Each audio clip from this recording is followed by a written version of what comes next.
أعوذ بالله من الشيطان الرجيم بسم الله الرحمن الرحيم هو الذي خلق السماوات والأرض في 6 أيام ثم استوى على العرش يعلم ما يلج في الأرض وما يخرج منها وما ينزل من السماء وما يعرج فيها وهو معكم أينما كنتم والله بما تعملون بصير له ملك السماوات والأرض وإلى الله ترجع الأمور يولج الليل في النهار ويولج النهار في الليل وهو عليم بذات الصدور آمنوا بالله ورسوله وأنفقوا مما جعلكم مستخلفين فيه فالذين آمنوا منكم وأنفقوا لهم أجر كبير صدق الله العظيم رب اشرح لي صدري ويسر لي أمري واحلل عقدة من لساني يفقهوا قولي اللهم الهمنا رشدنا واعذنا من شرور انفسنا اللهم انفعنا بما علمتنا وعلمنا ما ينفعنا وزدنا علما اللهم صل على سيدنا محمد وعلى آل سيدنا محمد وبارك وسلم آمین یا رب العالمین۔ فرمایا کہ هو الذی، وہی ہے کہ جو، اور یہ بات کئی دفعہ عرض کی جا چکی ہے کہ هو الذی میں جو مفہوم ہوتا ہے وہ خالی اس میں نہیں ہے کہ ہوا خلق السماوات والارض، یعنی یہ جملہ بھی عربی کے اعتبار سے تو بالکل درست ہے کہ ہوا مبتدا ہو اور خلق السماوات والارض اس کی خبر ہو جائے، لیکن جب اس میں موصول لایا جاتا ہے تو اس کے اندر جو مفہوم پیدا ہوتا ہے وہ تشویق کا ہے۔ تشویق کا مطلب ہے مخاطب کے ذہن میں خبر سننے کا اشتیاق پیدا کرنا، یعنی جیسے آپ کہیں ہوا، اس نے زمین و آسمان پیدا کیے، یہ اردو میں یوں کہوں کہ اس نے زمین و آسمان پیدا کی، ایک یہ وہ ہے جو، اب اس میں آپ کے ذہن میں فوری ایک اشتیاق پیدا ہوگا کہ اچھا کوئی بڑی خبر دی جانے لگی، تو هو الذی کے اندر یہ مفہوم ہے جو ہوا خلقہ میں نہیں ہے۔ بات واضح ہے؟ تو اس میں موصول لانے سے یہ بات پیدا ہوئی، کیا لانے سے؟ اس میں موصول لانے سے۔ اس میں موصول کا ہے الذی، تو هو الذی خلق السماوات والارض، وہی ہے جس نے زمین و آسمان پیدا کیے، فی 6 ایام، 6 دنوں میں، ثم استوى علی العرش، پھر وہ مستوی ہوا عرش پر۔ بات واضح؟ تو آپ دیکھیے کہ قرآن مجید میں استواء علی العرش کا ذکر بارہا ہے، یعنی ایک جگہ نہیں ہے، اور پہلی دفعہ قرآن مجید میں ہے سورۃ الاعراف میں، یعنی ان ربکم اللہ الذی خلق السماوات والارض فی 6 ایام ثم استوى علی العرش یغشی اللیل النہار یطلبہ حثیثا، اس کے بعد مستقل ہے۔ اور آپ دیکھیں گے جہاں بھی استواء علی العرش کا ذکر آ رہا ہے اس سے سیاق و سباق سے جو معنی اخذ ہوتا ہے وہ یہ ہے کہ اللہ تعالیٰ نے زمین و آسمان پیدا کرنے کے بعد اسے شتر بے مہار کی طرح چھوڑا نہیں ہے، بلکہ اللہ مستوی علی العرش ہے، تدبیر امر فرما ہے۔ یعنی استواء علی العرش جیسے آپ اپنے محاورے میں سمجھیں کہ بادشاہ عرش پر متمکن ہے، تو چاہے وہ اس وقت عرش پر بیٹھا ہے یا نہیں بیٹھا، چاہے وہ اپنے بیڈ روم میں لیٹا ہوا ہو، مراد کیا ہوگی کہ جو امور سلطنت ہیں وہ اس کے ہاتھ میں ہے۔ کون چلا رہا ہے امور سلطنت؟ وہ چلا رہا ہے۔ تو استواء علی العرش کا لغوی معنی ہے استقرار، یعنی کسی جگہ استقرار پکڑنا۔ اگر استواء علی کے صلے کے ساتھ آئے، علی کے صلے کے ساتھ، استواء بغیر علی کے بھی آ سکتا ہے، جیسے اللہ تعالیٰ فرماتے ہیں ثم استوى الى السماء، سورہ بقرہ میں ہم نے کیا پڑھا؟ ثم استوى الى السماء، تو اس کا مطلب ہوتا ہے کسی شے کی طرف متوجہ ہونا، لیکن یہاں استوى الى العرش نہیں ہے بلکہ استوى علی العرش۔ تو لغوی مطلب کیا ہے اس کا؟ لغوی مطلب ہے تمکن اور استقرار، یعنی اس وقت میں کرسی پہ بیٹھا ہوں تو میں کیا کہوں گا؟ استویت علی الکرسی، استویت علی الکرسی۔ قرآن مجید میں آپ دیکھیں اس معنی میں استعمال بھی ہوا، وہ جو سواری پہ سوار ہونے کے لیے آیا وہ کیا ہے کہ ثم تذکروا نعمت ربکم اذا استویتم علیہ، تم اپنے رب کی نعمت کو یاد کرو جب تم گھوڑے یا اونٹنی یا کسی بھی سواری پر کیا ہوتے ہو؟ سواد ہو جاتے ہو، استقرار پکڑ لیتے ہو. وَتَقُولُوا سُبْحَانَ الَّذِي سَخَّرَ لَنَا هَذَا وَمَا كُنَّا لَهُ مُقْرِنِينَ. تو وہاں بھی لفظ کیا آیا؟ اِذَا اسْتَوَيْتُمْ عَلَيْهِ. اچھا، یہ جو استواء علی العرش کا لغوی معنی ہے، حقیقی معنی ہے. اب سوال یہ ہے، یہ ذرا غور سے سمجھ لیجیے گا، کیا یہ اللہ سبحانہ و تعالیٰ کے لائق؟ یعنی اگر ہم کہیں کہ ہوا مستقر بمعنی جالس علی العرش، کیا یہ معنی اللہ سبحانہ و تعالیٰ کے لائق ہے کہ اللہ تعالیٰ عرش پر متمکن ہو بمعنی جلوس کے؟ کیوں لائق نہیں ہے؟ کیونکہ جلوس ہونا، عرش پر متمکن ہونا، یہ جسم کی صفات ہے. واضح ہے، جس شے پر وہ متمکن ہوگا وہ ہونی بھی ویسے اس سے بڑی چاہیے، کیونکہ عرف میں قاعدہ کیا ہے کہ جس شے پر انسان متمکن ہوتا ہے وہ اس کا احاطہ کرنے والی ہوتی ہے. تو عرش بڑا ہوتا ہے، بادشاہ چھوٹا ہوتا ہے. یعنی جب عرش پر جو بادشاہ متمکن ہوگا، ہمیں تو یہ معلوم ہے کہ اللہ کے سوا جو کچھ ہے وہ اس کی مخلوقات میں سے ہے، اور اللہ سبحانہ و تعالیٰ ان تمام جسمانیات سے ماورا ہے اور پاک ہے. ایسے ہی ہے نا؟ تو پھر ہم یہ لغوی معنی وہاں مراد نہیں لے سکتے. اس میں اختلاف نہیں ہے کہ اللہ استوا علی العرش کے جملے پہ کوئی اختلاف نہیں ہے. کوئی یہ نہیں کہہ سکتا کہ یہ استوا علی العرش کو مانتے ہیں، یہ نہیں مانتے. اصل مسئلہ یہ ہے کہ اس کے لغوی معنی خدا کے لیے لینا جائز ہے کہ نہیں. تو جو علماء ہیں وہ یہ کہتے ہیں لغوی معنی نہیں لیں گے. بہت واضح سی بات ہے، استوا علی العرش تدبیر کے لیے بھی آتا ہے. یعنی اللہ تعالیٰ نے کائنات بنائی ہے تو تدبیر امر بھی وہی کر رہا ہے. ثم استوى علی العرش کا مطلب کیا ہے؟ وہ مدبر ہے، وہ کائنات کا مدبر ہے، وہی کائنات چلا رہا ہے. اس کو کیسے تعبیر کیا؟ استوى علی العرش. یہ ہے اگر آپ تعویل کریں عثمان صاحب، اگر آپ تعویل نہ کریں تو پھر کیا کریں گے؟ آپ کہیں میں تعویل نہیں کرتا، پھر آپ یہ کہیں گے میں استوى علی العرش کا جو معنی اللہ نے مراد لیا اس کو مانتا ہوں، لیکن ساتھ نفی کرنی پڑے گی کہ میں اللہ کے لیے ایسا کوئی معنی ثابت نہیں کرتا کہ جس سے کیا لازم آئے؟ جسمانیت لازم آئے. یہ تفویض ہے. یہ کیا ہے؟ تفویض ہے. آپ کہیں افوض المعنی الی اللہ، میں اللہ کی طرف معنی کی تفویض کرتا ہوں اور اس کے حقیقی لغوی معنی کا اس بات نہیں کرتا جس سے جسمانیت لازم آتی ہے. اگر کوئی شخص یہ کہے کہ حقیقی معنی کا اس بات کر کے تفویض کرتا ہوں، یہ تجسیم ہے. بات واضح ہے. یعنی کوئی شخص کہے میں اس کا حقیقی معنی لیتا ہوں اور وہ جلوس کا ہے. اچھا اللہ بیٹھا ہے، نعوذ باللہ، کیسے بیٹھا ہے یہ مجھے نہیں پتا، کیفیت نہیں معلوم، یہ بھی تجسیم ہے. کیونکہ معنی کا تو اس بات کر دیا نا، حقیقی معنی کا جب اس بات کر دیا تو اب کیفیت معنی یا نہ معنی کیا لازم آتا ہے؟ تجسیم. تجسیم کس کو کہتے ہیں؟ جسم ثابت کرنے کے عمل کو تجسیم کہا جاتا ہے. یہ بات واضح. تو کچھ لوگ اس کو یوں جیسے بیان کر دیتے ہیں کہ شاید اختلاف ہے کہ کچھ علماء استوا علی العرش کو مانتے ہیں، کچھ نہیں مانتے. کوئی استوا علی العرش کا کون انکار کر سکتا ہے؟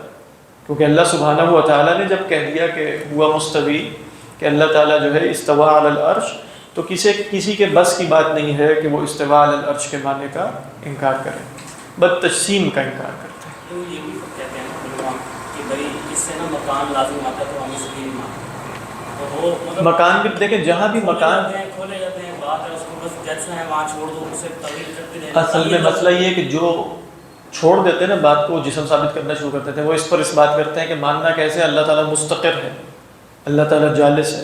تو جب انہوں نے اس کا اس بات کرنا شروع کر دیا اور بہت زیادہ اس بات کیا تو پھر تعویل کی ضرورت پیش آتی. ورنہ کیا ہوتا ہے پھر ذہن میں وہی تصور آتا ہے کہ بھئی کوئی بہت بڑا سارا تخت ہے، اس پر جیسے عیسائیوں کی تصویریں نہیں ہیں، ایک لمبے سے بابا جی کو تھوڑی لمبی سی داڑھی والے بابا جی جو ہیں وہاں بیٹھے ہوئے اور ان کے ہاتھ میں ایک سٹک ہے اور وہ اس کے ذریعے کائنات چلا رہے ہیں. یہ تصور تو خطرناک سا ہے نا.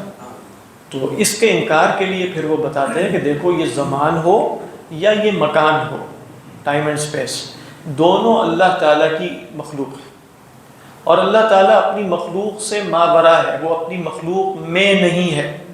وہ کیا ہے؟ اپنی مخلوق سے ماورا ہے. بات واضح ہے. تو یہ اتنا بڑا ایشو نہیں ہے کہ جس کو اتنا اس زمانے میں، جیسے آپ مدینہ یونیورسٹی میں داخلے کے لیے بھی جائیں گے نا تو آپ سے پوچھیں گے اس سوال کا مطلب بتاؤ، اور وہ آپ سے پوچھیں گے کہ این اللہ، یہ بتاؤ پہلے. بھئی اس طریقے پر ایک روایت اور ثابت ہوئی بڑی مشکل سے، خبر واحد سے ویسے بھی عقیدہ نہیں ثابت ہوتا، اس طریقے پر ایک روایت کو بنیاد بنا کے این اللہ کے سوال کے ذریعے لوگوں کا امتحان شروع کر دیا. مطلب یہ تو بہت فضول بات ہے. ایک جاریہ تھی بیچاری جس کو بولنا بھی نہیں آتا تھا، اس سے پوچھا گیا این اللہ، تاکہ وہ کم از کم بتا دے کہ وہ زمین پر خداؤں کی عبادت کرتی ہے، آسمان کی طرف اشارہ کرتی ہے، بس.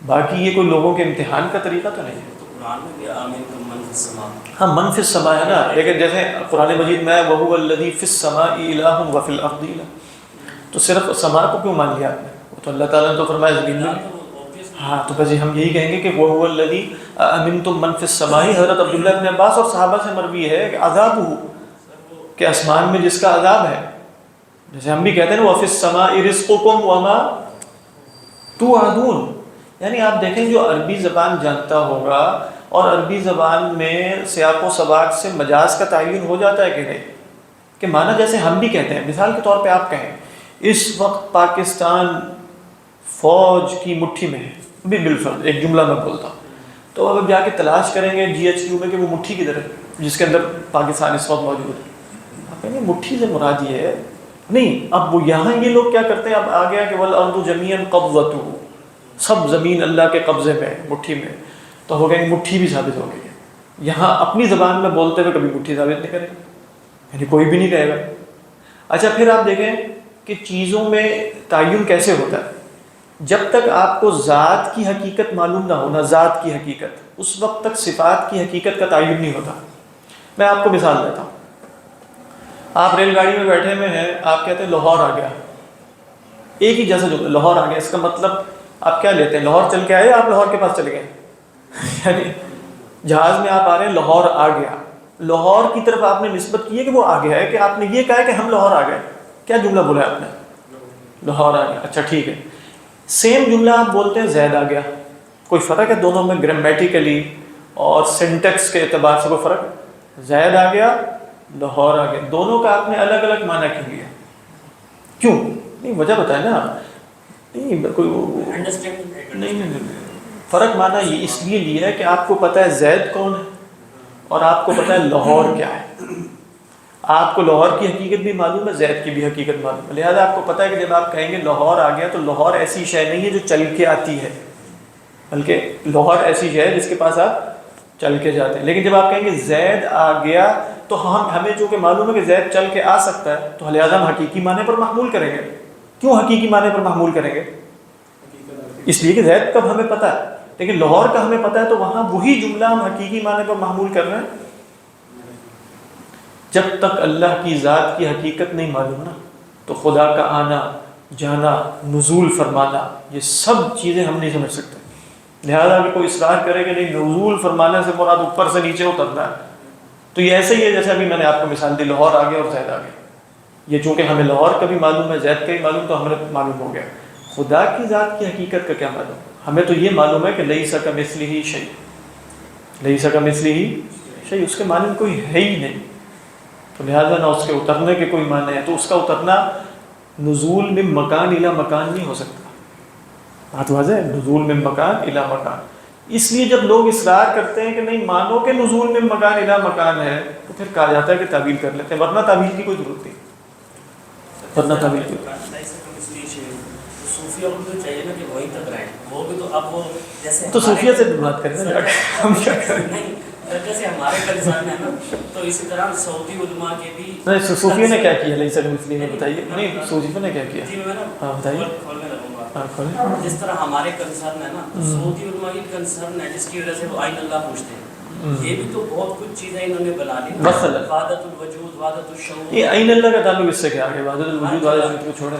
میں تو خود علماء سے میرے تو دوست ہیں، بات ہوتی رہتی ہے، تو وہ یہ کہتے ہیں کہ بھی مکان لازم آتا ہے، اللہ کو تم نے محدود، بالکل صحیح کہتے ہیں بھائی پھر تو اللہ تعالیٰ یہاں میں تو نہیں ہے نا، ہاں یہاں میں نہیں، پھر مکان لازم آ گیا اس طرح نہیں یہاں میں ہے ہی نہیں، وہ یہ نہیں کہتے۔ ابھی آپ کو بتاتا ہوں وہ کیا کہتے ہیں، ابھی ہم آگے آیت پہ جا رہے ہیں، وَهُوَ مَعَكُمْ أَيْنَمَا كُنتُمْ، ابھی عرض کرتا ہوں وہ کیا کہتے ہیں۔ بس وہی میں کہہ رہا ہوں ان کے بھی کنسرن ہیں، ان کے کنسرنس دیکھیں، اگر میرے آپ کے متعلق کوئی کنسرنس ہوں بالفرض، تو میں کیا ایک ایسا عقیدہ گھڑ لوں کہ جو توحید کے برخلاف؟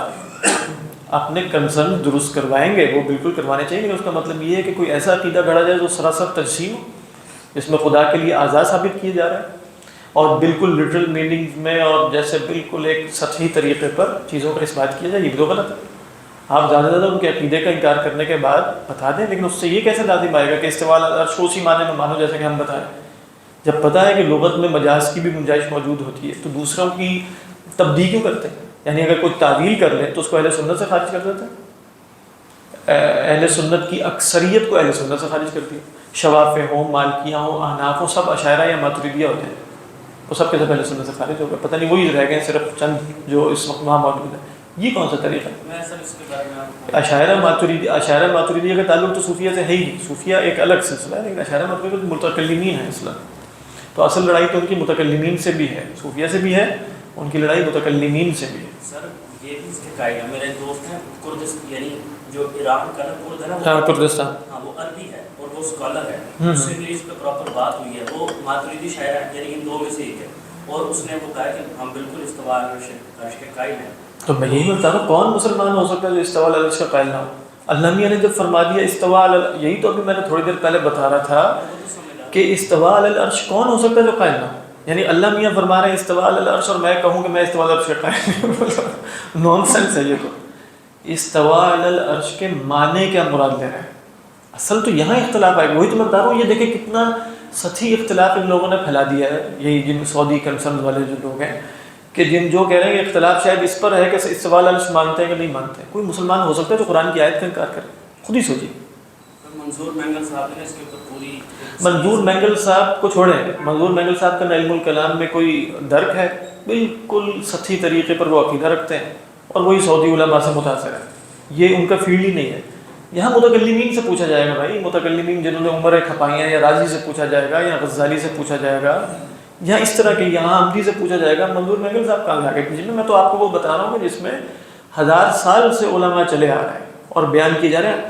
کسی کا قول نہ لیں، آپ اس کو صرف سمجھنے کی کوشش کریں. یعنی استواء العرش کیا ممکن ہے کہ کوئی مسلمان انکار کرے اس کا؟ مثال کے طور پہ قرآن مجید کی آیت آئی ثلاثت قروء، 3 حیض یا 3 طہر. اختلاف ہو سکتا ہے نا کہ حیض ہے یا طہر ہے، لیکن کوئی مسلمان یہ کہہ سکتا ہے کہ جو حنفی حیض مراد دے رہے ہیں وہ ثلاثت قروء کا انکار کر رہے ہیں؟ یا کوئی شافی کہہ سکتا ہے حنفیوں کو، یا حنفی شافی کو کہہ سکتا ہے؟ زیادہ سے زیادہ آپ کیا کہیں گے؟ اس آیت کے فہم میں اختلاف کی گنجائش ہے. گنجائش ہے تبھی اختلاف ہو گیا. لہذا آپ کیا کہیں گے؟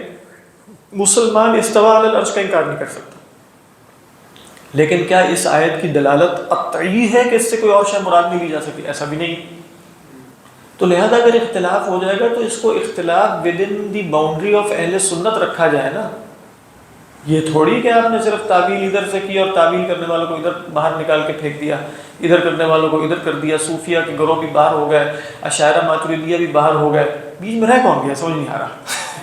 کون ہے جو رہ گئے؟ امت مسلمہ کی اکثریت باہر ہو گئی. پوری ہماری جو تاریخ ہے نا، جتنے بڑے علماء ہیں 1-2 کو چھوڑ کے، یا وہ اشعری ہوتے ہیں یا ماتریدی عقیدے پر ہوتے ہیں، ان سب کو تو اہل سنت سے خارج کر دیا ابن تیمیہ نے. کچھ جگہوں پر تو یہاں تک بتا دیا کہ شاید ان کو تو توحید کا بھی کوئی عمل دخل ہے ہی. آپ دیکھیں اس سے روایت کے بارے میں کیا تصور پیدا ہوگا، آپ خود ہی سوچئے. یہ بالکل جیسے ماڈرنزم کے لیے اور جدیدیت کے لیے نا ایک بالکل ہموار زمین کرتے ہیں کہ جس میں، کیونکہ ان کا کام بھی ہے کہ آپ نے ٹریڈیشن کا تو انکار کرنا ہی کرنا ہے ہر صورت میں. آپ نے یہ لوگ بھی چاہے زبان سے کہیں یا نہ کہیں، ان کا موقف بھی یہی ہے کہ ہم نے دیکھیں تصوف کی روایت کا انہوں نے انکار کر دیا. یہ تو کوئی چیز نہیں ہے، سب فارغ ہے. وحدت الوجود، وحدت الشہود، اس کا بھی فہم ان کو بالکل نہیں ہے. ویسے میں بتاؤں، یہ جو سعودی علماء کسی قسم کا نہیں پتہ وحدت الوجود وحدت الشہود ہوتا کیا ہے. کیونکہ ظاہری آپ نا یہ تو ابھی ہے نا، ان کے جو بڑے تھے علماء جب یہ لوگ آئے تھے، انہوں نے حکمرانی قائم کی تھی اپنی. مولانا عبد الماجد دری آبادی حج پہ گئے، آپ نے شاید وہ حج نامہ سفر نامہ پڑھا، وہ ضرور پڑھیے، وہ تو بہت ہی کمال کا ہے. اس کا نام ہے سفر حجاز.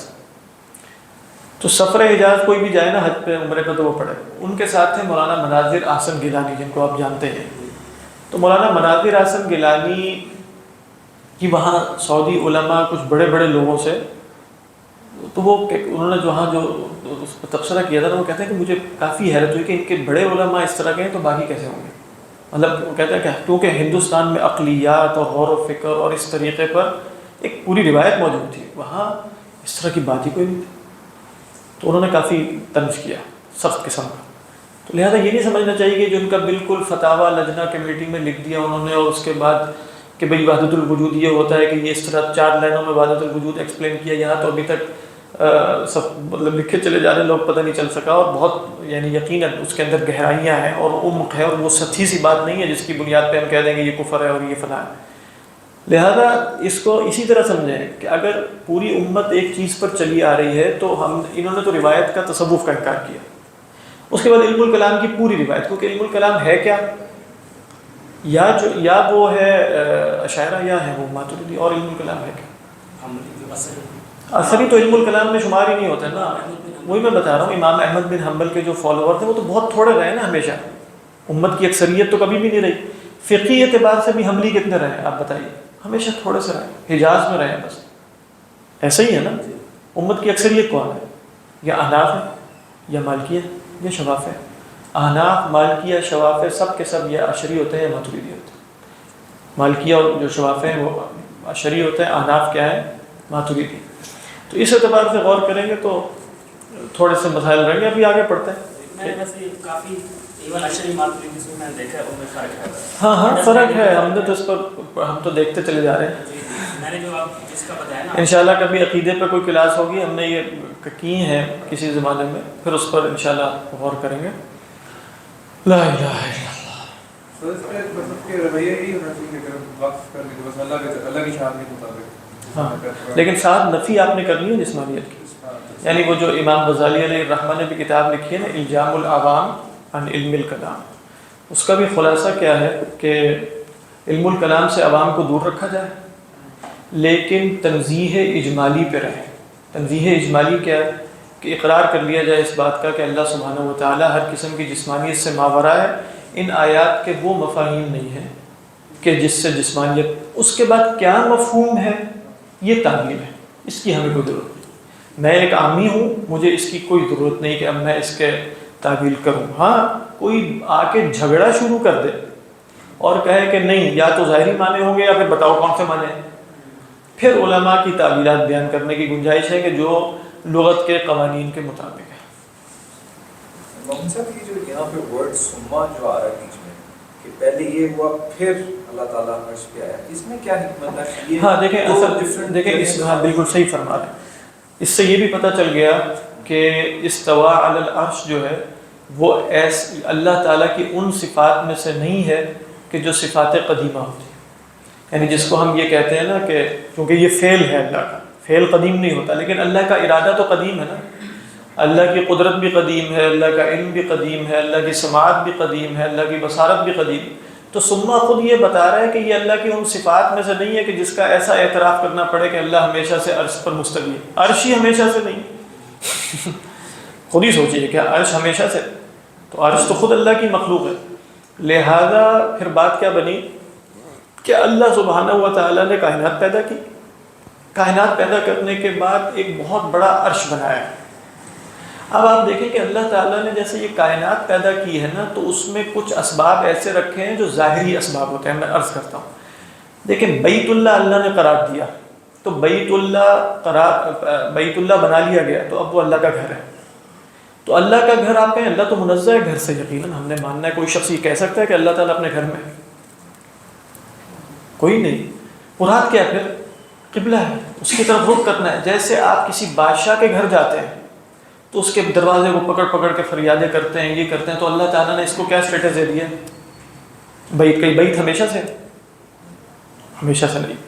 اسی طرح آپ دیکھیں حدیث میں آیا کہ یہ جو حجر اسود ہے یہ یمین اللہ فی الارض، یہ اللہ کا دائیں ہاتھ ہے، جیسے آپ اس کو چومتے ہیں، استلام کرتے ہیں، تو گویا بادشاہ کے ہاتھوں کو جیسے چوما جاتا ہے، مصافحہ کیا جاتا ہے، اس کو بھی ایک سمبل بنا دیا، سمجھ میں آ رہی؟ اسی طرح آپ دیکھتے ہیں کہ آپ بادشاہ کے دربار میں جاتے ہیں تو بادشاہ کا ایک عرش ہوتا ہے جس پر عرش پر بادشاہ بیٹھا ہوتا ہے، جس طرح بیت اللہ کا مطلب ہمارے ہاں اب یہ نہیں ہے نا کہ خدا وہاں ہوگا، نہ حجر اسود کا یہ مطلب ہے کہ وہ اللہ تعالیٰ کا یمین ہے بالفعل۔ اسی طرح اللہ تعالیٰ نے اپنا ایک عرش قرار دیا، عرش دعا کا قبلہ بنا دیا، یعنی جس طرح کعبے کی طرف ہم رخ کرتے ہیں تو ہمارا یہ یقین نہیں ہوتا نا کہ اللہ کعبے میں ہے، بلکہ یہ صرف کیا ہے؟ یہ رخ ہے۔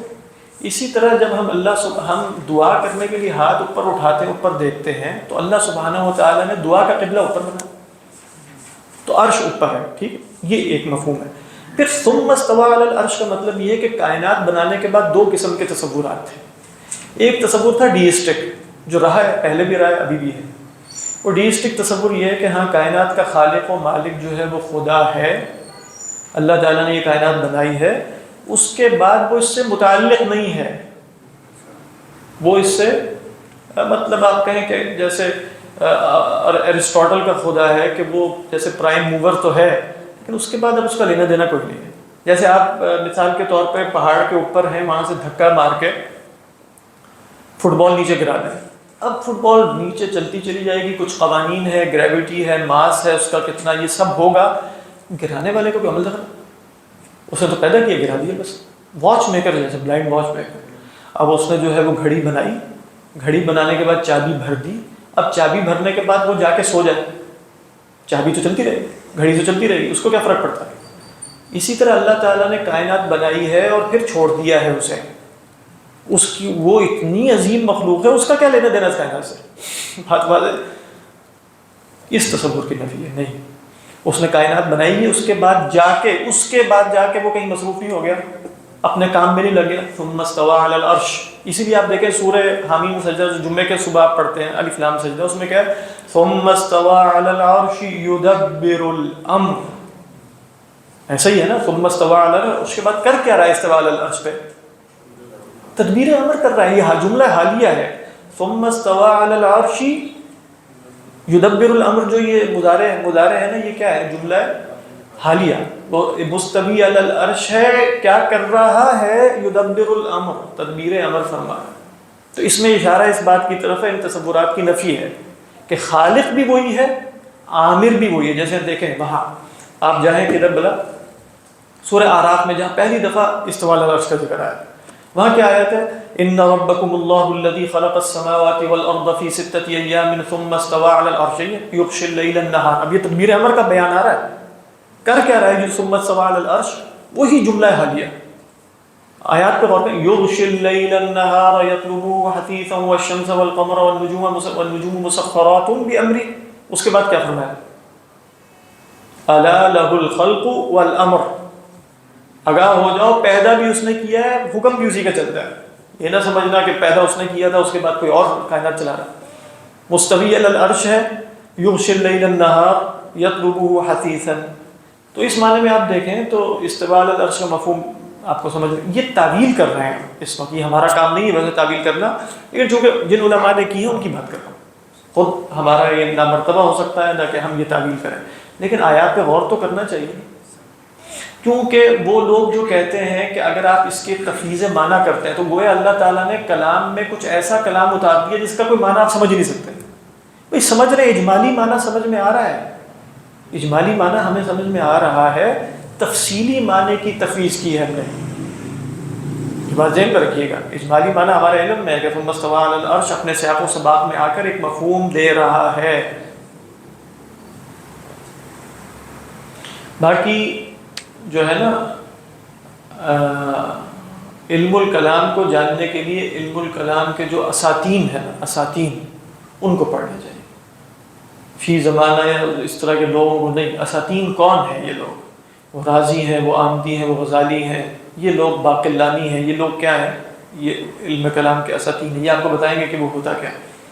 آج کل جو بندہ مسلمان ہوتا ہے تو صرف قرآن حدیث کی حقیقت نہیں، اس کے لیے اس کو غزالی اور رازی نہیں بالکل نہیں. اسی لیے تو ہم بتا رہے ہیں، وہ تو آپ کو تعویل تفصیلی بتائیں گے نا.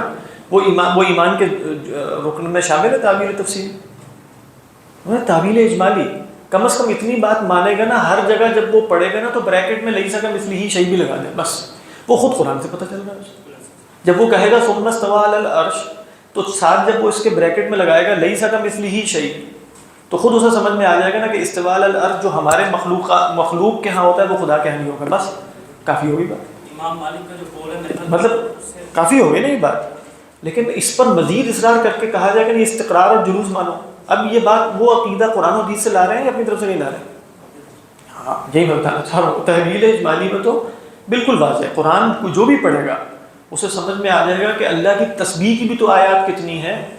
حل تعلم له سمیہ بھی تو بتایا گیا ہے، ولم یکن له کفوا احد بھی بتایا گیا ہے، لیس کمثلہ شیء بھی بتایا گیا ہے، اللہ احد بھی بتایا گیا ہے. تو اس کا مطلب کیا ہوگا کہ خدا ویسا نہیں ہے جیسے اس کی مخلوق ہے. خدا ویسا نہیں ہے جیسا کہ. اب یہ بات آپ نے مان لی، آپ نہ رازی کو پڑھیں نہ غزالی کو. لیکن اگر آپ کہتے آپ علم الکلام پہ تنقید کرتے ہیں پھر آپ کو ان لوگوں کو پڑھنا چاہیے، عقیدہ جاننے کے لیے نہیں. اس لیے تو میں نے کہا تھا جس نے علم الکلام کو جاننا ہے آپ نے اگر عقیدہ جاننا تو عقیدہ یہی ہے جو قرآن میں ہے، جو حدیث میں ہے۔ اصل مسئلہ جیسے ہی کہتے ہیں کہ ہم سلف کے عقیدے پر ہیں، سلف کا عقیدہ تو واضح ہے، سلف کی عقیدے کی انڈرسٹینڈنگ ہو سکتی ہے نا مختلف، یعنی یہ نہیں کہنا چاہیے کہ ہم سلف کے عقیدے پر ہیں، ہم کہیں ہم سلف کے عقیدے کے خاص فہم پر ہیں جو ہمیں 8ویں صدی میں مثلا شیخ ابن تیمیہ علیہ الرحمہ نے دیا۔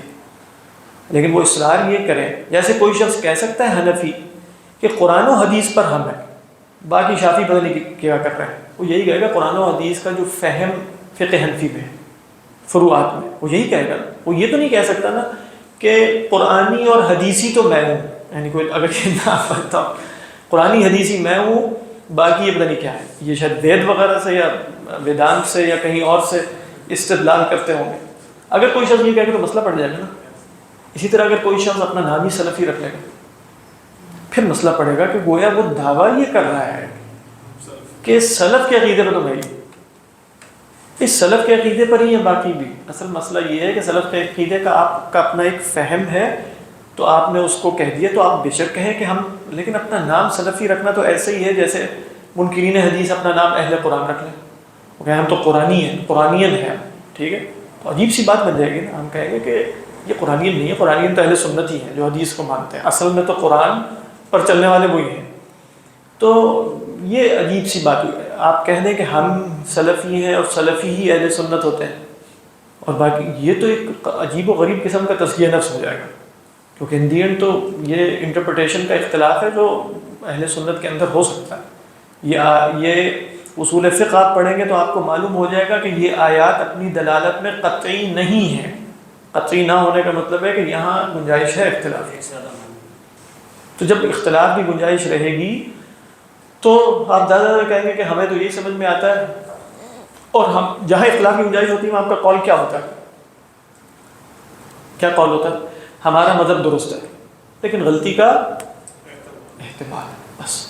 اگر غلطی کا احتمال رکھیں گے تو پھر دوسروں کو اہل سنت سے خارج نہیں کریں گے، جیسے حنفی شافعیہ کو اہل سنت سے خارج نہیں کریں گے، شافعی حنفیوں کو نہیں کریں گے۔ کیوں؟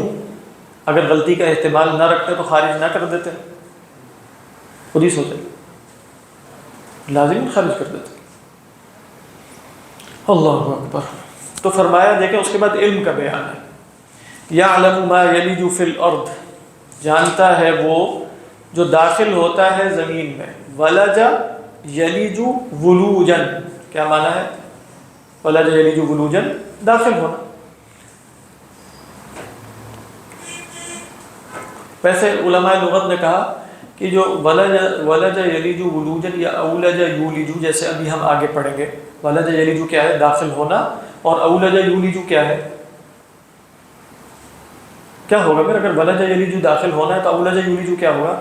داخل کرنا، باب فعل سے۔ تو جیسے آ رہا ہے یولج اللیل فی النہار ویولج النہار فی اللیل، یہاں بھی ویسے آپ دیکھیں اگر غور کریں، ثم استوى علی العرش کے بعد علم اور تدبیر کا بیان آ رہا ہے، بہت واضح۔ ہر جگہ غور کریں کہ استواء علی العرش کے بعد بغیر عطف کیا آتا ہے، یعنی وہ عرش پر ایسا متمکن ہے کہ کوئی شے اس سے مخفی نہیں ہے، اور تدبیر بھی وہی کر رہا ہے۔ آگے کیا آ رہا ہے؟ یولج اللیل، وہ اگلی آیات میں آ رہا ہے، تدبیر بھی وہی کر رہا ہے، علم بھی اسی کا ہے۔ تو تدبیر کامل اور علم کامل کا مطلب کیا ہے؟ مستوی علی العرش۔ اللہ عالم، یہ تعمیل ہے اگر کی جائے تو۔ فرمایا یعلم ما یلج فی الارض وما یخرج منها، میں بتا یہ رہا تھا کہ دخل یدخل دخولا اور ولج یلج ولوجا میں تھوڑا سا فرق ہے لغت کے اعتبار سے۔ دیکھیں دخل یدخل دخولا کا مطلب ہوتا ہے داخل ہو جانا، اور پھر بے شک داخل ہونے کے بعد وہ آگے سے نکل جائے یا نہ نکلے، جیسے ایک سوراخ ہے اس میں تو داخل ہو جائے اور آگے سے نکل جائے۔ ولج یلج کا عموماً مطلب ہوتا ہے داخل ہو کے بند ہو جانا۔ اس لیے علماء نے آگے یہ کہا کہ یولج اللیل فی النہار مجازی ہے، تھوڑا سا کس معنی میں مجازی ہے کہ یولج میں ایسا تو نہیں ہوتا کہ دن کو رات میں داخل کرے تو وہ دن رات کو اپنے اندر سموڑ لے اور بند ہو جائے، نہیں، بلکہ یہاں داخل کرنے کا مطلب کچھ اور ہے۔ دن کم ہوتا چلا جاتا ہے، رات بڑھتی چلی جاتی ہے، رات بڑھتی چلی جاتی ہے، دن کم ہو جاتا ہے، ہوتا ہے نا، جیسے آج کل ہم دیکھ رہے ہیں کہ دن جو ہے مختصر ہو رہا ہے، یولج اللیل فی النہار و یولج النہار فی اللیل۔ تو بہرحال زمین میں جو بھی داخل ہوتا ہے، یا جو بھی داخل ہونے میں کسی نے کہہ دیا دانا، کسی نے کہہ دیا بارش کا پانی، لیکن یہ سب تفسیر بالمثال ہے۔ تفسیر بالمثال کا مطلب کیا ہے کہ بھئی ماں عموم کے لیے آتا ہے کہ نہیں؟ یعلم ماں، تو اب ماں میں آپ نے کبھی دانے کے ذریعے مثال دے دی، کبھی پانی کے ذریعے دے دی، کبھی جو انسان فوت ہو گیا وہ قبر میں چلا گیا اس کی مثال دے دی، سب شامل ہے اس میں۔ یعلم ما یلج فی الارض وما یخرج منها، اور اللہ تعالیٰ جانتا ہے جو زمین سے نکلتا ہے۔ وما ينزل من السماء، نکلنے میں بھی ماں ہے نا، جو کچھ چاہے وہ نباتات نکلیں، چاہے وہ اندر سے حشرات الارض نکلیں، یا زمین سے پانی نکلے، جو مرضی نکلے، سب جانتا ہے خدا، ماں عموم کے لیے۔ وما ينزل من السماء، اور جو آسمان سے اترتا ہے، کیا کیا اترتا ہوگا آپ کے خیال میں؟ بارش اترتی ہے، فرشتے اترتے ہیں، برکات نازل ہوتی ہیں، کیا کیا کچھ جو بھی، ما ينزل من السماء وما يعرج فيها، اور جو اس میں چڑھتا ہے، عرج يعرج عروج، عموماً فرشتے لیے گئے اور انسانی اعمال لیے گئے، انسانی اعمال بھی اللہ کی طرف چڑھتے ہیں اور وہاں جا کے پیش ہوتے ہیں، بات واضح۔ اس کے بعد فرمایا وَهُوَ مَعَكُمْ أَيْنَمَا كُنْتُمْ، دیکھیں یہاں بھی اس کے بعد فرمایا وَاللَّهُ بِمَا تَعْمَلُونَ بصیر، اللہ تمہارے اعمال کو دیکھ رہا ہے۔ بات شروع کہاں سے ہوئی تھی؟ یعلم ما یلج فی الارض، اور ختم کیا ہو رہی ہے؟ اللہ کے علم پر ہی، تعملون بصیر، اور بیچ میں کیا آ رہا ہے؟ وَهُوَ مَعَكُمْ۔ لہٰذا جو سلف سے اس آیت کی تفسیر مروی ہے وہ یہ ہے کہ اللہ تعالیٰ علم کے اعتبار سے، اپنی قدرت کے اعتبار سے، اپنی صفات کے اعتبار سے تمہارے ساتھ ہے۔ یہ بات سمجھ میں آئی؟ یعنی وَهُوَ مَعَكُمْ أَيْنَمَا كُنْتُمْ میں مراد کیا ہے؟ وَهُوَ مَعَكُمْ بِعِلْمِهِ وَقُدْرَتِهِ وَحِكْمَتِهِ، اپنے علم، اپنی قدرت، اپنی صفات کے اعتبار سے تمہارے ساتھ ہے، نہ کہ اپنی ذات کے اعتبار سے۔ ابھی میں اس کی کچھ وضاحت کرتا ہوں۔ یہ عموماً سلف سے مروی ہے، اور یہ بھی ایک قسم کی تعویل ہے، یعنی جو لوگ تعویل کے منکر ہیں ان کو یہ بات جاننی چاہیے، یہ بھی تعویل ہے ویسے۔ یعنی جب آپ کہیں گے بعلمہ و قدرتی، تو اللہ تعالیٰ نے تو یہ نہیں کہا، اللہ نے تو ہوا کہا، ہوا وہوا معکم اینما کنتم، جہاں بھی تم ہو وہ تمہارے ساتھ ہے۔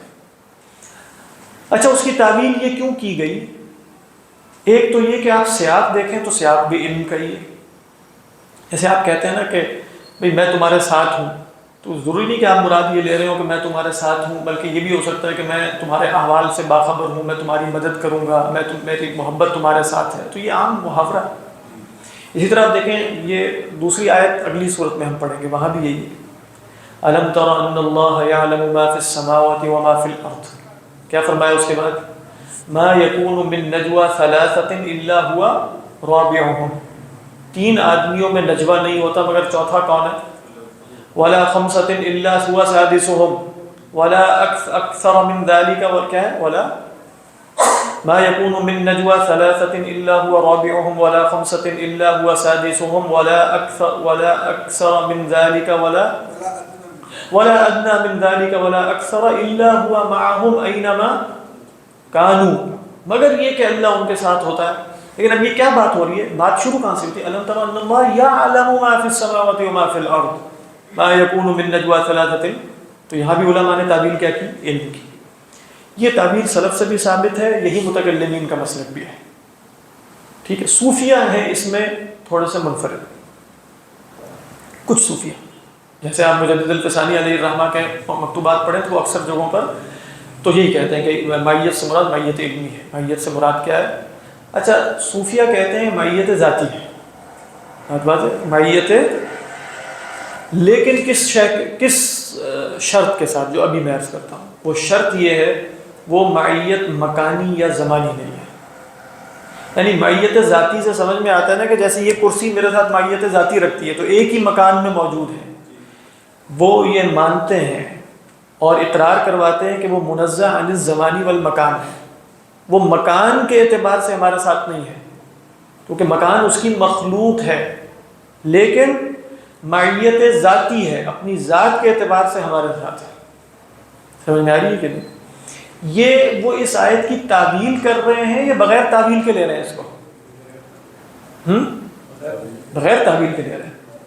یہ تعویل نہیں کر رہے ہیں، وہ کیا کہہ رہے ہیں، ہم اس کو اپنے ظاہر پہ لے رہے ہیں لیکن ساتھ تنزیہ اجمالی کر رہے ہیں۔ تنزیہ اجمالی کیا ہے؟ تعویل اجمالی، تنزیہ اجمالی وہ کیا ہے؟ زمان و مکان سے ماورا ہے، ماہیت مکانی نہیں ہے۔ صوفیہ ماہیت مکانی کو نہیں مانتے، ماہیت زمانی کو نہیں مانتے، کیونکہ اللہ تعالیٰ کو وہ زمان و مکان سے منزہ کہتے ہیں۔ تو لہذا پھر کیا ہے؟ ماہیت ذاتی۔ اچھا ماہیت ذاتی کی حقیقت کیا ہے؟ پھر آپ بتائیے، نہ زمانی ہے نہ مکانی ہے، حقیقت تو ہمیں بھی نہیں معلوم ہے، لیکن ماہیت ذاتی، کیونکہ اللہ سبحانہ و تعالیٰ کی ذات کی حقیقت ہمیں معلوم نہیں معلوم۔ تو جو ذات کی حقیقت نہیں معلوم تو ماہیت ذاتی کا مطلب ہے ذات کے ساتھ ہے وہ، تو جب ذات ہی کا نہیں معلوم تو ہم کیا بتائیں وہ ماہیت کیا ہے؟ زیادہ زیادہ آپ یہ کہیں گے کہ یہ اس میں سلف سے جو ماہیت علمی ثابت ہے اس سے بڑھ کر ایک بات کی گئی ہے۔ وہ صوفیہ کیا کہتے ہیں؟ سلف سے ماہیت علمی تو ثابت ہے لیکن اس ماہیت کا انکار بھی تو نہیں ثابت نا، ہم ماہیت علمی کا انکار کر رہے ہیں، صوفیہ ماہیت علمی کا انکار کر رہے ہیں؟ نہیں کر رہے، وہ تو مانتے ہیں اللہ تعالیٰ علم کے اعتبار سے تو ہر چیز کو جانتا ہے اس کے ساتھ، لیکن کہہ رہے ہیں ہم اس پر ایک اور شے کا اضافہ کر رہے ہیں جو آیت کا ظاہر ہے۔ لیکن کیا اس اضافہ کرنے سے جو خطرناک باتیں لازم آتی ہیں کہ ہر مکان میں، ہر جگہ، ہر ایک کے اندر وہ حلول کیے ہوئے وہ ہم اقرار کرتے ہیں اس کا؟ ہم اس کا اقرار نہیں کرتے، ہم کہتے ہیں کہ یہ ماہیت زمانی اور مکانی تھی۔ اللہ کے رسول صلی اللہ علیہ وسلم نے ایک حدیث میں فرمایا ان افضل الایمان ان تعلم ان اللہ معک حیثما کنت، ایمان کا سب سے افضل حصہ یہ ہے کہ تم یہ جانو کہ خدا تمہارے ساتھ ہے جہاں بھی تم ہوتے، جہاں بھی تم ہوتے، تو مائیت ہے اللہ کی۔ اب اس کے بعد یہ کہ وہ میرے اور آپ کے لیے جو ماننا ضروری ہے وہ یہی ہے کہ اللہ تعالیٰ اپنے علم کے اعتبار سے ہمارے ساتھ ہیں، اللہ تعالیٰ زمان اور مکان سے ماورا ہے، بس یہ آپ نے مان لیا کافی بات ہے۔ باقی مائیت ذاتی کی بحث میں آپ پڑھتے ہیں نہیں پڑھتے اس کا آپ کے عقیدے سے تعلق نہیں ہے، لیکن یہ ذہن میں رکھیے کہ عقیدے سے تعلق نہیں ہے جب تک آپ اپنے آپ کو ان مسائل میں ڈالتے نہیں، لیکن اگر آپ نے ڈالنا شروع کر دیا اور فلاں پہ رد شروع کر دیا کہ یہ بدعتی ہیں فلاں، اب خدا کے ہاں سوال ہو سکتا ہے۔ اگر آپ بالکل ایک صاف عقیدے پر رہیں کہ وَهُوَ مَعَكُمْ أَيْنَمَا كُنتُمْ، کیونکہ اللہ فرما رہا ہے میں ہر چیز جانتا ہوں، اللہ ہر ایک کے ساتھ ہے، بس میں اللہ کو زمان و مکان سے ماورا سمجھتا ہوں اور اللہ ہر شے کے ساتھ، بس کافی۔ کیا خیال ہے عثمان صاحب؟ ٹھیک ہے سر، اس میں سارے رگڑے میں آتے ہیں جو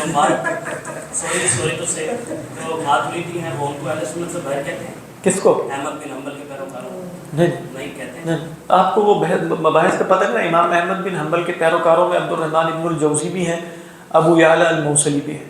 امام احمد بن حنبل کے پیروکاروں میں تجسیم بھی پائی جاتی ہے، امام احمد بن حنبل کے پیروکاروں میں خالص تنزیہ بھی پائی جاتی ہے۔ اب دیکھیں عبد الرحمن ابن الجوزی ہے نا، زاد المسیر والے، حنبلی فقہ کے بڑے ائمہ میں ان کا شمار ہوتا ہے۔ اب انہوں نے جو پوری کتاب لکھی نا فی دفع التشبیہ، اس میں بتایا کہ کچھ حنبلی علماء ہمارے مسلک کو جو ہے وہ خراب کر رہے ہیں اور وہ ہمارے اندر جو ہے انہوں نے تشبیہ داخل کی۔ دیکھیں اصل مسئلہ یہ نہیں ہے، کوئی بھی ماتریدی نہیں کہتا کہ حنبلی خارج ہے، یہ ہاں جو مجسم جو ہے، جو مجسم اصریب کو بھی نہیں کہتے ہیں، جو مجسم ہے ان میں سے ان کو کہتے ہیں، جو صریحاً تجسیم کا اس بات کرتے ہیں ان کو کہتے ہیں۔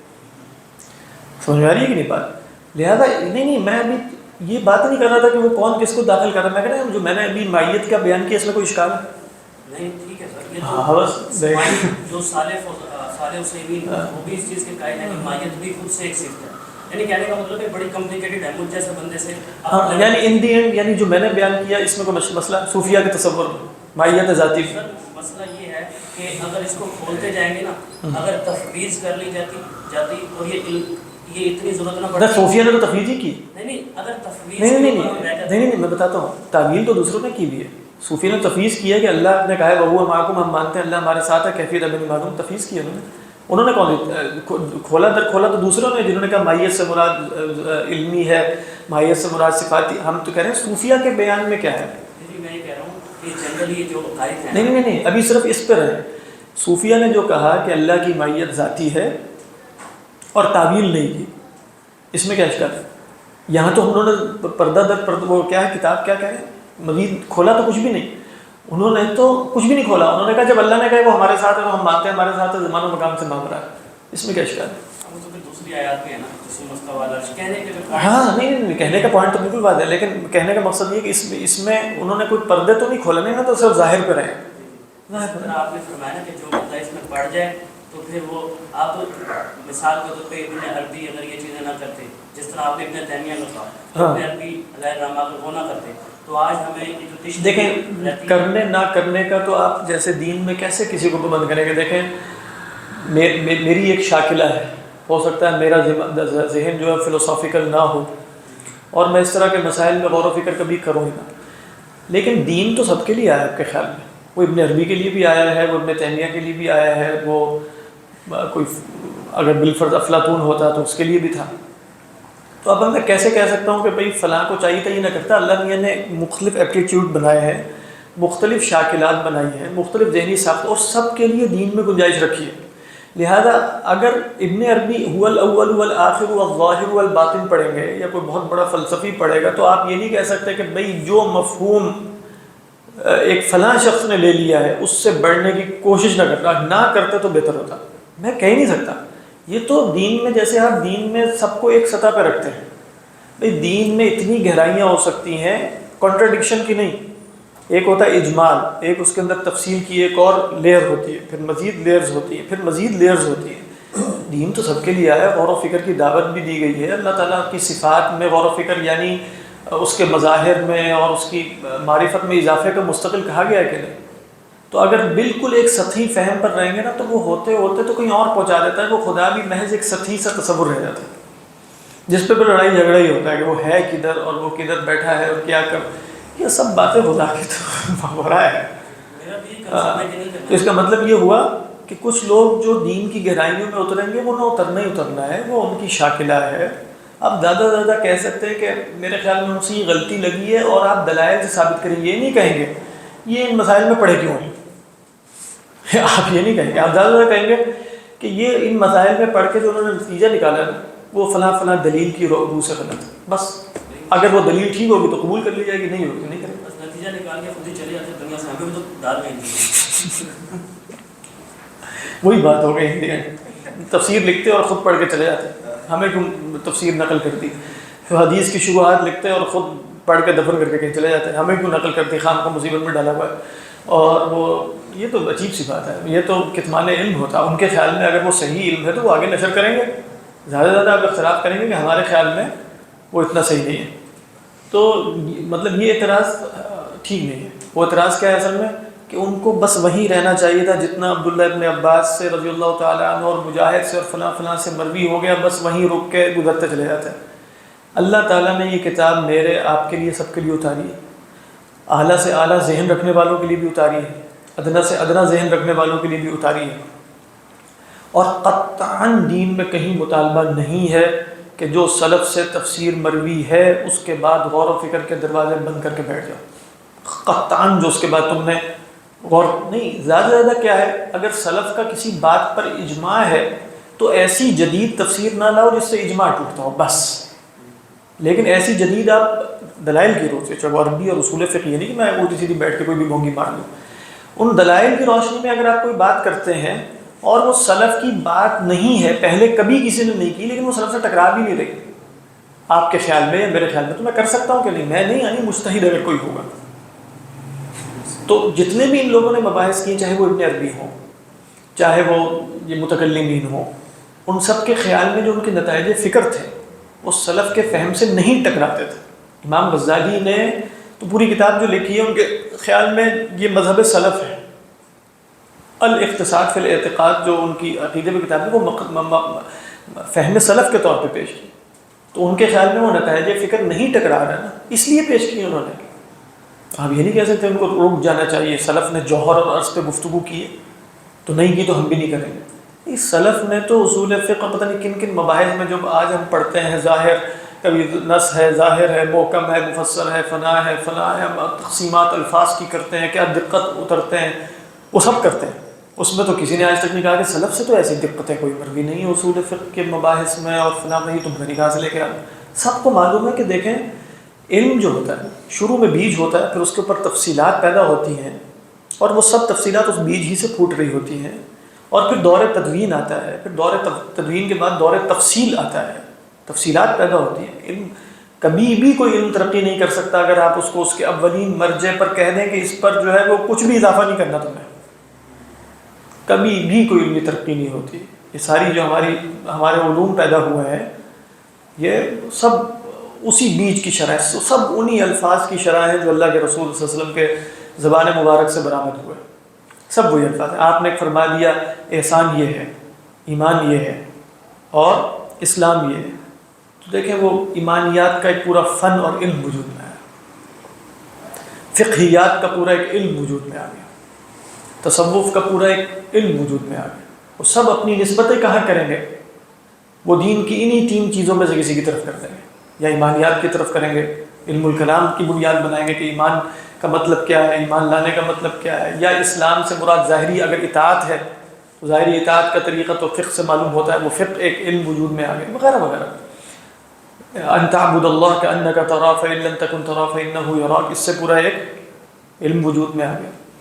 اور اس میں آپ دیکھیں کہ صرف میں اس اگر حدیث کو ان تعبد اللہ کأنک تراہ فإن لم تکن تراہ فإنہ یراک، خود اس کے لٹرل میننگ میں بھی اختلاف کی گنجائش ہے نحو کے اعتبار سے، اور علماء نے کیا، یعنی اللہ کے رسول صلی اللہ علیہ وسلم کا یہ قول ہے کہ تم عبادت کرو اللہ کی گویا کہ تم اسے دیکھ رہے ہو، فإن لم تکن تراہ فإنہ یراک، اس کا ترجمہ مجھے کوئی صاحب بتائیں اس حدیث کا، فإن لم تکن تراہ فإنہ یراک، کیا ہے اس کا ترجمہ؟ اگر تم اسے نہیں دیکھ رہے ہو تو تمہیں دیکھ ہی رہے۔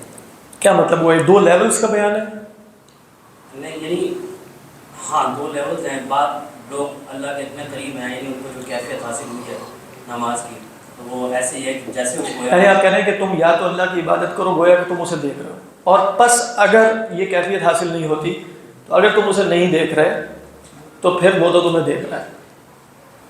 لغت کے اعتبار سے شارحین حدیث کہتے ہیں یہ مفہوم ضعیف ہے، یہ والا مفہوم ضعیف ہے۔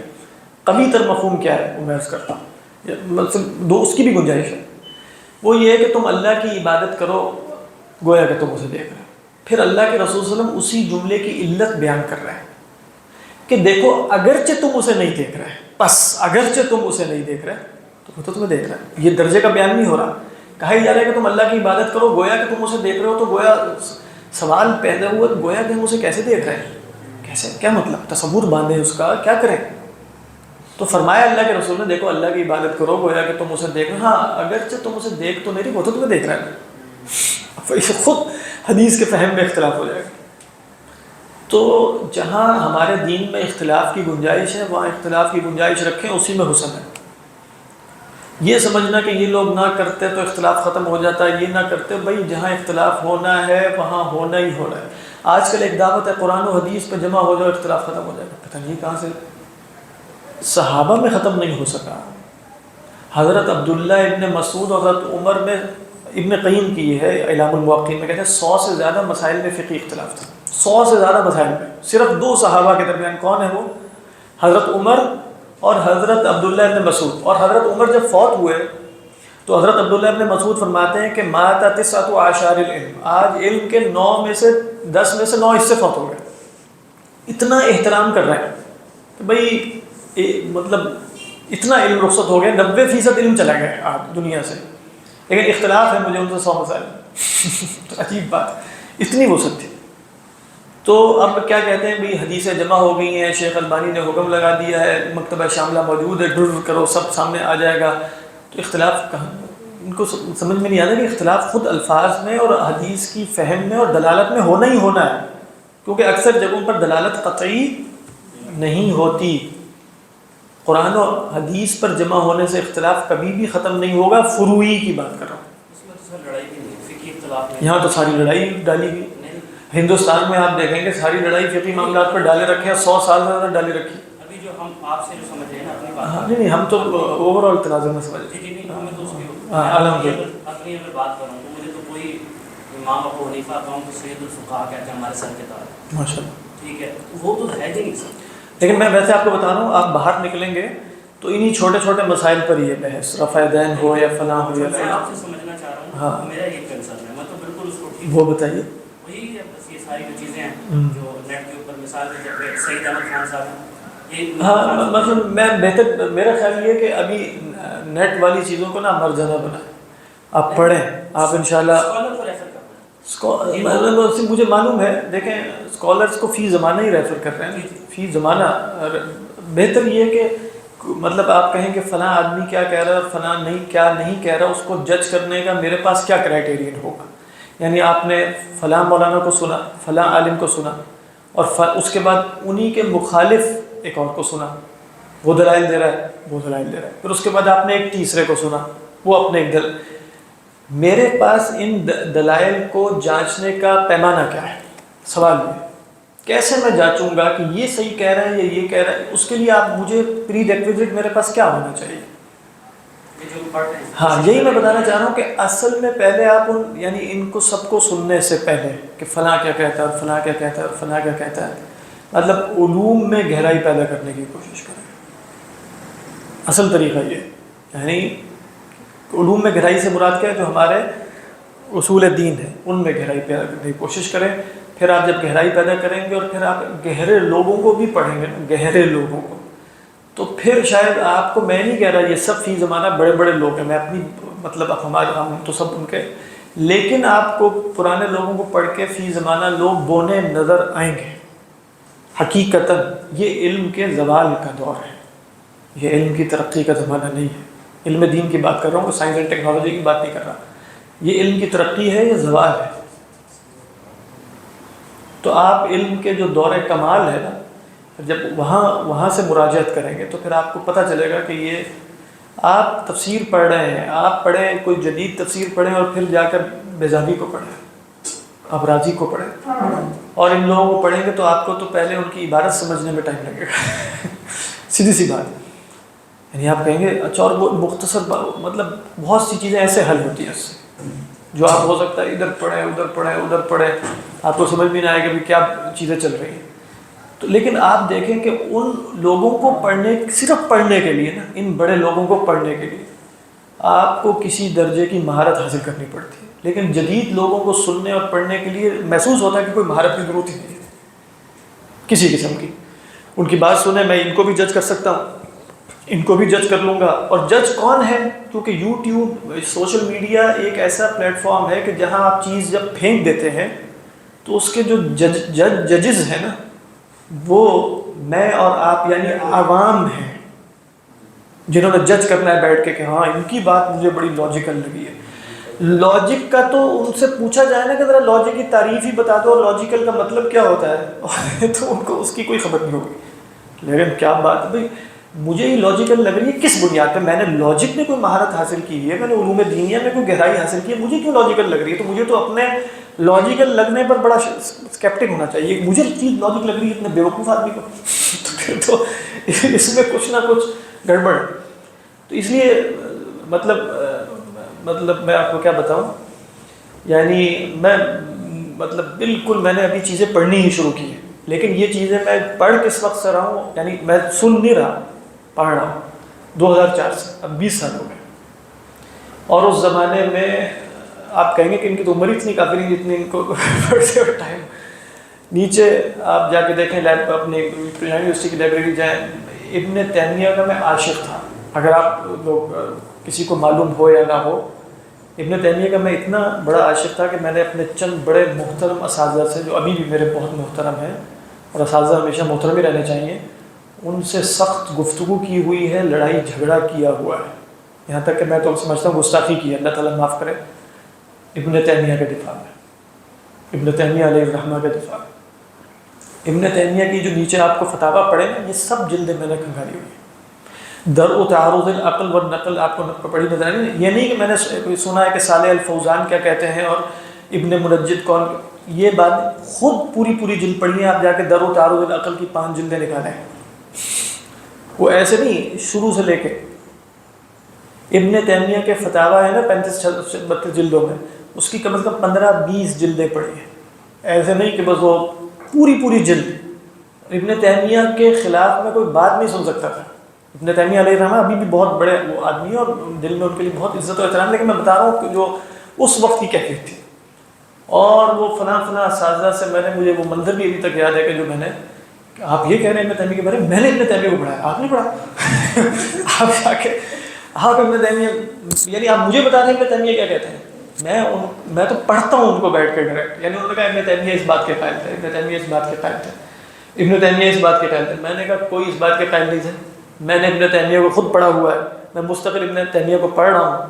اور آپ مطلب میں بھڑک اٹھتا تھا، یعنی اس کو نہ کوئی تحمل تھا نہ جو ہے وہ کوئی اس طرح کی بات تھی.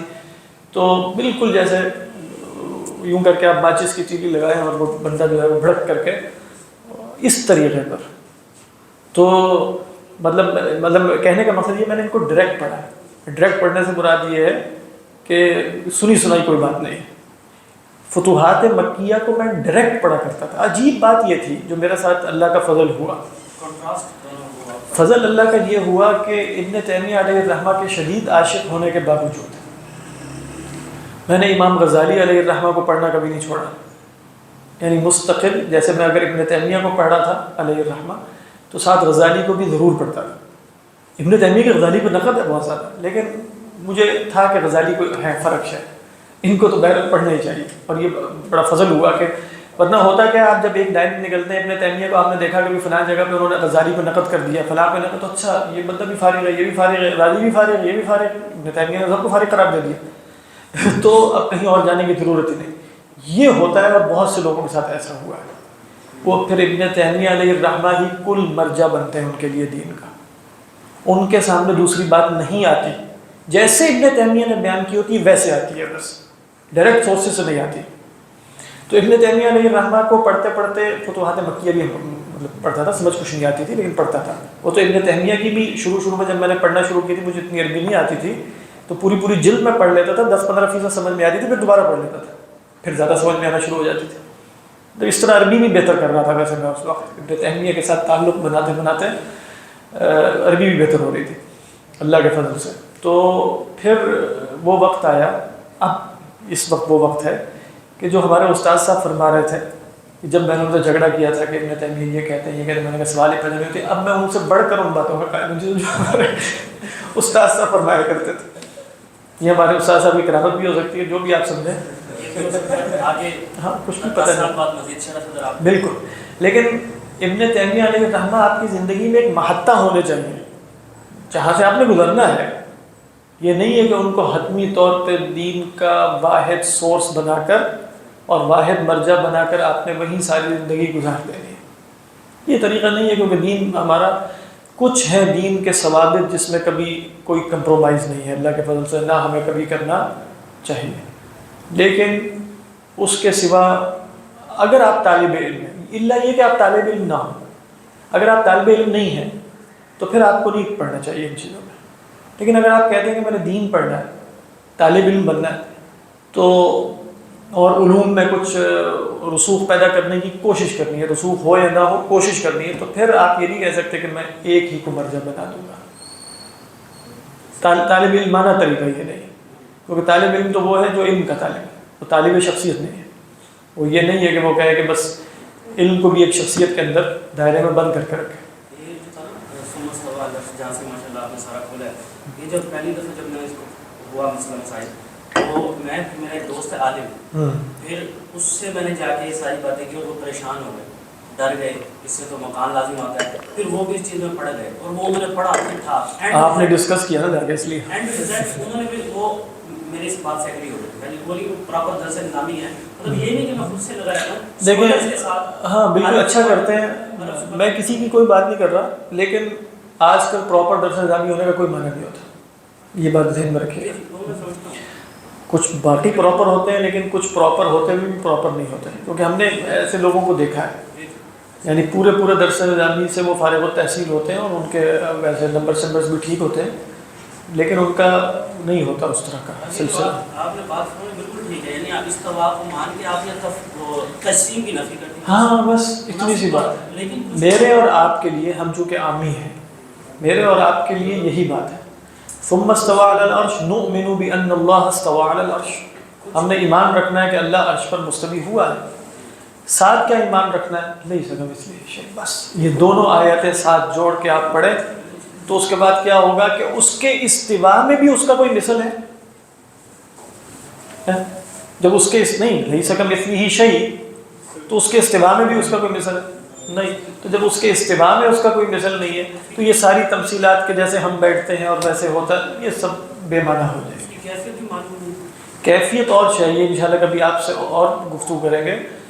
کیفیت اور شے ہے، معنی کی نفی اور شے ہوتی ہے۔ دیکھیں مثال کے طور پہ ید کیا ہے؟ ید ہوتا ہے ایک جارحہ۔ جارحہ کس کو کہتے ہیں؟ عضو۔ انسان کا ید اور ہے، حیوان کا ید اور ہے، فلاں کا اور ہے، ہر ایک کی الگ الگ کیفیت ہے، لیکن سب میں کامن بات کیا ہے؟ وہ کیا ہے؟ عضو۔ کیفیت کیا ہے؟ فرق ہے۔ اس معنی میں جو لوگ، جو ابن تیمیہ علیہ الرحمہ انہوں نے سیم یہی مثال دی، جو وہ کہتے ہیں نا ہم کیفیت کی نفی کرتے ہیں، کیفیت کا ہمیں نہیں پتہ، لیکن کہتے ہیں حقیقی معنی کے اس بات کے ساتھ۔ یہ بہت خطرناک مسئلہ ہے۔ مان لیتے ہیں ہاں، حقیقی معنی کا اس بات کا مطلب ہے ہم مانیں گے کہ ید ہے، ید عین ہے، صفت نہیں ہے، عین ہے۔ عین سے کیا مراد ہے؟ عضو جس کو کہتے ہیں، چاہے لفظ بولے یا نہ بولے۔ پھر اس کے بعد کیفیت کیا ہے یہ ہمیں نہیں پتہ۔ سعودی علماء صفت کہتے ہیں۔ ہاں، صفت کہنے کا مطلب، لیکن آپ ان سے پوچھیں صفت معنی ہے کہ صفت عین؟ سلف اشاعرہ ماتریدیہ کے طریقے پہ وہ کہتے ہیں ہم اس کو صفت معنی کہتے ہیں۔ جیسے قدرت ہے، قدرت آپ یہ تو نہیں کہہ سکتے کہ میرے اندر قدرت ہے تو وہ یہاں پڑی ہوئی ہے ادھر اور ادھر پڑی، قدرت کہاں ہے؟ بس قدرت معنی ہوتی ہے، کوئی فزیکل شے تو نہیں ہے۔ آپ کے اندر علم ہے، علم صفت عین ہے۔ عین کہتے ہیں جو شے ہو جس کی طرف آپ اشارہ کر سکیں، یوں کر کے، یہ عین۔ لیکن علم کہاں ہے آپ کا؟ اشارہ کر کے بتا سکتا ہوں، یہ صفت معنی ہوتی ہے۔ اللہ کے لیے ید، جو جیسے امام اشعری خود استبات کرتے ہیں اللہ کے لیے ید کا، لیکن صفت معنی کے طور پہ، نہ کہ صفت عین کے طور پہ۔ ابن تیمیہ علیہ الرحمہ صفت عین کے، یہ تو صالح العثیمین کی آپ شرح عقیدہ واسطیہ پڑھیں اور سب واضح طور پر صراحتاً لکھا ہوا ہے کہ صفت عین مانتے ہیں۔ بہت خطرناک۔ پھر کہتے ہیں کیفیت نہیں معلوم۔ یہ دونوں چیزیں جب آپ جمع کریں گے نا، بہت خطرناک جگہ ہے، کیونکہ اس سے ہوتا کیا ہے؟ کیفیت کی نفی کی وجہ سے حقیقی معنی کی نفی نہیں ہو رہی ہوتی، حقیقی معنی کا اس بات ہو رہا ہوتا ہے۔ جیسے آپ کہیں گے کہ بھئی اس وقت فلاں جگہ ایک جانور ہے، عجیب و غریب شکل کا ہے، اس کا ایک ہاتھ ہے لیکن اس کی کیفیت ہمیں نہیں معلوم۔ اس کا مطلب کیا ہوگا؟ ہے ہاتھ، وہ جسم ہے، عضو ہے، کیا اس کی شکل و صورت اور کیا ہے یہ ہمیں نہیں معلوم۔ کیفیت سے مراد ہے۔ اسی لیے لفظ کیفیت سے مراد کیا ہے یہ خود پھر امام مالک کی عبارت میں کے فہم میں اختلاف ہو جاتا ہے۔ اب اس سے اندازہ کریں، یہ نہیں کہ امام مالک کو وہ کہیں کہ ہم امام مالک کی عبارت پہ، وہ کسی اور کی عبارت پہ۔ امام مالک جس کو کیف کہہ رہے ہیں، آپ کس کو کیف کہتے ہیں اور وہ کس کو کیف کہتے ہیں، پھر یہ فہم کا اختلاف ہو گیا کہ نہیں ہو گیا؟ تو لہٰذا وہ یہ نہیں کہیں گے کہ ہمارا مسلک تو سلف کا ہے، سلف سے تو یہ عبارت مروی ہے، استواء معلوم والکیف مجہول والسؤال عنہ بدع، کہیں گے ہمارا بھی مسلک ہمارا بھی مسلک۔ تو اتنی سمپل بات نہیں ہے۔